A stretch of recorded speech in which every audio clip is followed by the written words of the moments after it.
मोनाबिलि बेखेवनाय हाबाफारियाव नुजाथिनो हानाय जों बयनिबो सुबिदाखौ जोंनि बड'लेण्डनि मानाव गिदिर जोंजों दा दंफायो जोंहा विल्सन हाजदा मानाव गिदिर बिथां बिनि उनाव जोंहा एमसिएलए दं जोंहा भबेन चन्द्र बर' बिथां एमसिएलए आरो जोंजों दङ जोंहा जुदिअ जोंनि कालचार साब कमिटिखौ दैदेनबाय थादों गासै मोसानाय मुसुरनाय नुबाय थादों बिनि आन्दोनि सुबुं आरो बायदिसिना मेथाइ गोदानै सुजुनाय आरो बेफोरखौ कम्प'ज खालामजोबनानै जोङो खोनासंनाय जोंल' नङा गासै बे बर' थुनलाइ आफादाव बयनिबो खोनासंनो हानाय जोंहा नेरसोन बर' दं आगुनि डेपुटि स्पिकार आरो जोंजों बेवहाय दं जोंहा जिल्लानि आफादगिरि कमलेश जोंहा बसुमतारी दैमारि आंजोंसो बेबो दैमारि कमलेश दैमारि आरो जोंहा बांलादेशनिफ्राय मेथाइ खनग्रा दं सानै मा बिमुं नामखौ बिमुं होनो बिसोरो मुंल' नङा तामो बिमुं माखौ तामो होनो मा मुं तामो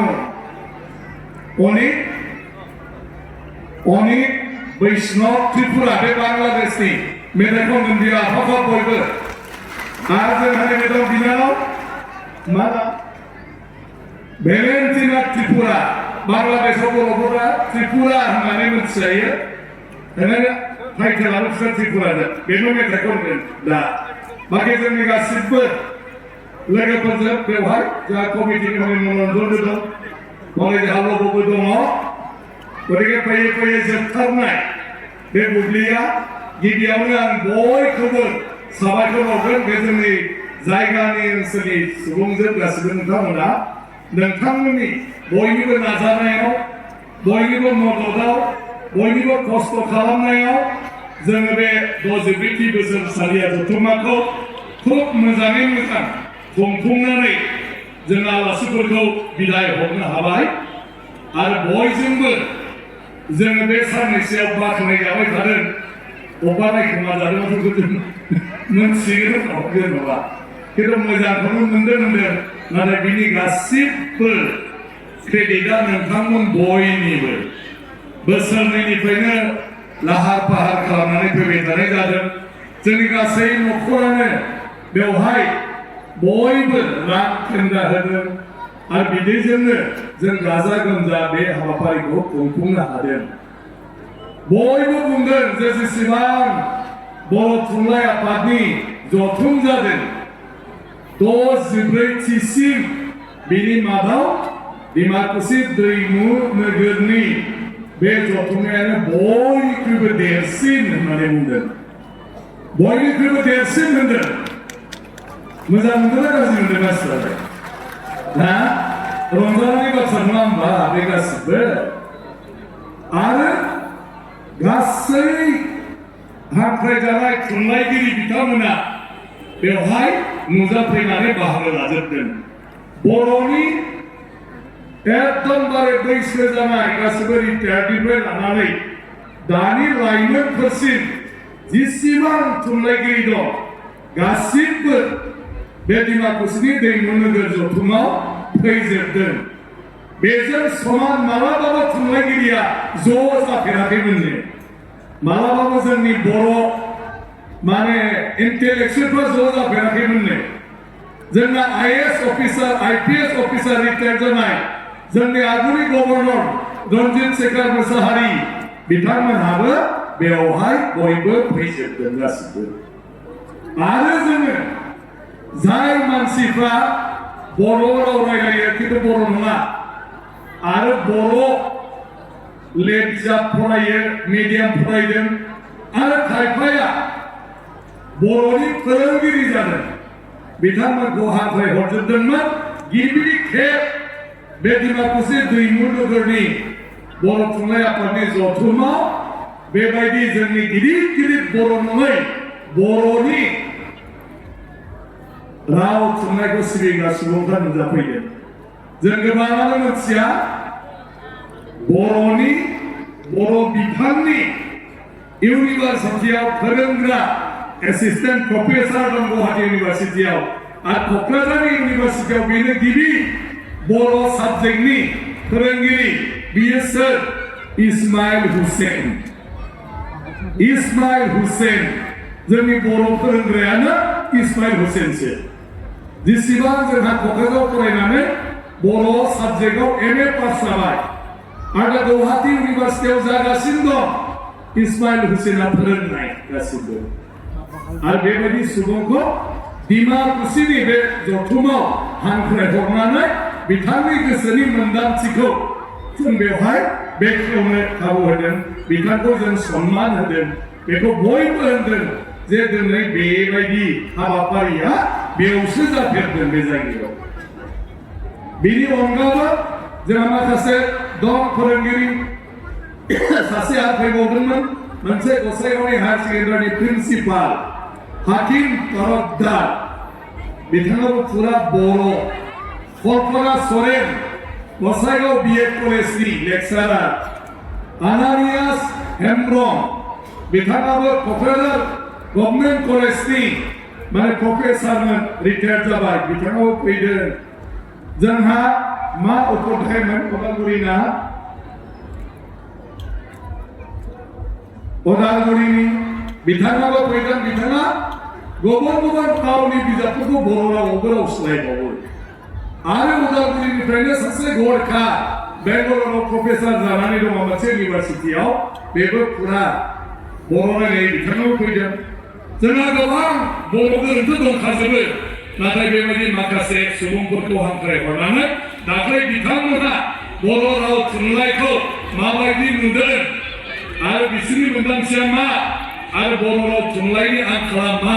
आरो बेयाव जों माबायदि हाबाफारि लाबावोब्ला मालायफ्राबो बर' रावखौ गोरलैयै बुजिनो हायो रायलायनो हायो फरायनो हायो बिनि सुबुरुनखौ दाख्लै लानाय जादों बे गिबि बेवहाय जादों बे हाबाफारिनि गेजेरजों गुबुन रावारि सुबुंफ्राबो बर' रावखौ फरायनो सोलोंनो दा एनकारेज जासिगोन आरोखि आरो सासे हिनजावसा फैदोंमोन अन्जना उपाध्याय बेबो गरखा आरो आसाम आयेन आफादनि बर'नि राव सोलायगिरि बेबो सासे अन्जना उपाध्याय बियो गरखासो नेपाली रावनि मानसि किन्तु बियो बर' मिडियाम फरायदों आरो बर' मिडियाम फरायखांनानै नै दा आसाम एसेम्बलियाव बर' रावखौ ट्रेन्सलेट खालामग्रा दा बेफोर गासिबो सुबुंफ्रा जोंनि बेवहाय फैजोबदोंमोन आरोखि आरो गुबुन आयदाफ्रावबो जोङो सावरायदों जेसेबां बर' रावाव PhD खालामबाय रिसार्च स्कलार डक्टरेट मोनबाय आरो जायफ्रा दा डक्टरेट खालामगासिनो दं PhD खालामगासिनो दं बिसोरखौ हांख्रायहरनानै मोनसे जथुम जिरायहोदों जे बर' रावाव बिथांमोननि नोजोराव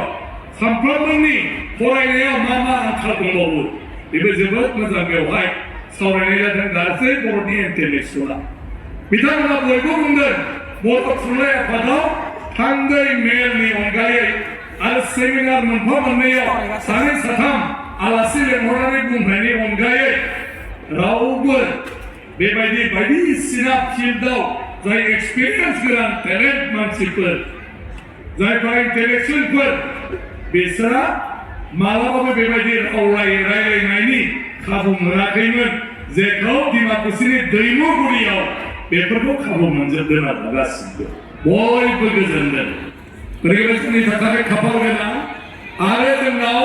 बांलादेशनिफ्राय दासो आं खोन्थादों 30 जन डेलिगेट फैदों बांलादेशनिफ्राय प्रफेसारबो फैदों आरो जोंहा नेपालनिफ्राय 30 जन फैदों दासो नेपालनिफ्राय सिनेमा जों नायबाय बे नेपालनि सिनेमायाव 30% बर' राव दं 70% नेपाली राव मानो होननानै बुङोब्ला बर'फ्रा एसेल' आरो बे सिनेमाखौ नायनांगौबा नेपालाव जोंहा बिराद खौथि थांदों नाथाय बियो 25 लाखसो थासिगोन खौथिया जानानै सेस फैनानै सेस नायदो नंगौ नङा एथ' खौथिनि बेखौ जों गाबोन सिफायसिगोन एथ' ओंखाम जाबाय बयबो गाबोन खिबानो जोब्बाय बे उदैयाव थाला मोनथिबाय खौथिया थांबाय नाथाय एसेल' फैसाजों जों मोनसे बेसेबांबा गिदिर बे कनफारेन्सनि मुङाव जों गायसननानै दोननो हाबाय बे जोंनि थाखाय बिराद देरगानायनि बाथ्रा दा बयबो मेथाइ खननायनि रेडि जानानै दं मोसानायनि रेडि जानानै दं आं गोबाव आरो बुंनो सानला मोनसे बेल' राव थुनलाइ बे नङाब्ला जोंनि सिनायथिया जेबो गैया आरो राव थुनलाइनि गेजेरजोंसो बर' हारिया दिनै बे हयथ' खौसेखौनो जानानै थानो हागौनो हायामोन दिनै बे थुनलाइ आफादनि दिमाकुसियाव बुहुमनि बर'फ्रा ज' जादों जोंहा मोनसे स्ल'गान दं बड'स अफ दि वर्ल्ड इउनाइट नङा होमबा बुहुमनि बर'फोर खौसे जा आरो दिनै दिमाकुसि दैमु नोगोरा दिनैहाय बिनि फोरमान जाबाय बुहुमनि बर' थुनलाइ जों लिरनांगौ जों फरायनांगौ जों गासिबखौबो नायनांगौ दिमाकुसिया मोनसे उदाहरन जों दिन्थिदों बर'नि थियाटारखौबो लाबोनानै जों देखायदों मानो देखायदों बर'नि थियाटारखौ जोंना थियाटारखौ नायनोनो नागिरा नाथाय थियाटारखौ जों नायाबासो बर' फैसा मोनो फैसा मोनाबा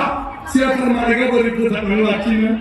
दरमाहा मोनाब्ला सोर एक्टर एक्ट्रिस जानो थियाटारखौनो रावबो माबा खालामाबा नायाबा सोर नाटक लिरनो गतिके जोंनि हारियाव थियाटारा थांनानै थानाय नङा ओंखायनो थियाटारखौ जों नायनांगौ प्रथमाव मोजां जानाय नङा फैसा गैया नालाय जों नायबा फैसा मोनगोन साबसिन जागोन मोनसे थियाटाराव बेसेबां खरसा सासे एक्ट्रिसआ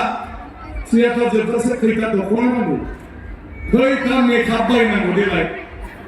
सासे एक्ट्रिसआ नंगौना मेकआप खालामाबा नों नागिर नामा खानायफ्रावथ' बिबाय थाङोबा सेम्पुआनो खेबब्रैसो हुनांगोन खोमा बे फैसाखौ बहननो बे एक्ट्रिसआ एक्टराबा खैबार गस्ला लंपेन्ट सोलायनांगौ जायो नालाय बबाव मोननो ओंखायनो थियाटारखौ जों नायनांगौ नायनो बायोबाबो टिकेटखौ दाननानै दोननांगौ जाहाथे फैसाखौ मोनो थियाटार लाबोग्राफ्रा खिन्थु बेवहाय ओरैनो मोननायखाय सानफ्रोमबो सिदानो गैया आरो थियाटार नायनाया ओरैबायदि जोंनाबो हारिया ओरैनो रायलायबाय थाखाय ओरैनो मा आलाखाथारखौबो जायो होननानै आलाखाथारखौबो दा जेखौ थियाटारा सानफ्रोमबो पेन्डेल बुङा खिन्थु बर' थुनलाइ आफादाव थियाटारा सानफ्रोमबो खालि जायगा गैया मानसिया भर्तिजों दा बेखौ जों लाखिबाय थानांगौ बयबो थियाटार नायनांगौ आरो 50 बा 100 रां होनानै जों नायनांगौ बेजोंनो जोंनि थियाटारा थांनानै थागोन बेजोंनो जोंनि एक्टर एक्ट्रिसआ गावसिनि जिउखौ खुंनो हागोन जों हाला नालाय बिसोरथ' लाखिनांगोन जोंनि हारिमुखौ बेखौ जों खालामदों आरो बेवहायबो जेसेबां दं जोंनि जायगानि मोसाग्रा दामग्रा देग्रा खनग्रा जों बिसोरखौनो गासिबखौबो दिन्थिहोबाय थागोन दिनैबो बेनो जाबाय थागोन ओंखायनो बे मोनाबिलियाव बयनिसिमबो गाहाम हामलायनाय थाबाय जोब्बाय नालाय मोजाङै रंजादो इसोरनाव बेखौल' आर'ज गाबदों जेरै जों बेवहाय जयै रंजा खुसि सफैदों बिदिनो न'आवबो जों रंजा खुसि जाहाथे सफैफिनो जेरै दाख्लैनिफ्राय मोजाङै मोजां जालांगासिनो दं दिनैबो जाहाथे जोबथारजासिम मोजाङै मोजां जालांजोबो ओंखायनो बे गिदिर बाथ्राखौ बुंनानै बयनिसिमबो फिन नोंथांमोनखौ बे जथुम्माखौ खुंफुंनायाव गासैबो थिंनिफ्राय मदद होनायनि थाखाय गोसो गोरबोनिफ्राय आङो जोंनि रिसेपसन कमिटि जोंनि थुनलाइ आफाद फरायसा आफाद आरो गुबुन गुबुन आफादनि जानानै आङो साबायखर बावबाय आरो इयुनाव जों बेबायदिनो खौसेनि गेजेरजों गासिबो हायै खामानिखौबाबो जों मावफुंलांनो हागोन बेखौ मिजिंथिनानै बेखिनि बाथ्राजोंनो आङो दिनैनि हारिमु मोनाबिलिखौ बेखेवनानै होबाय होननानै फोसावबाय गोजोन्थों।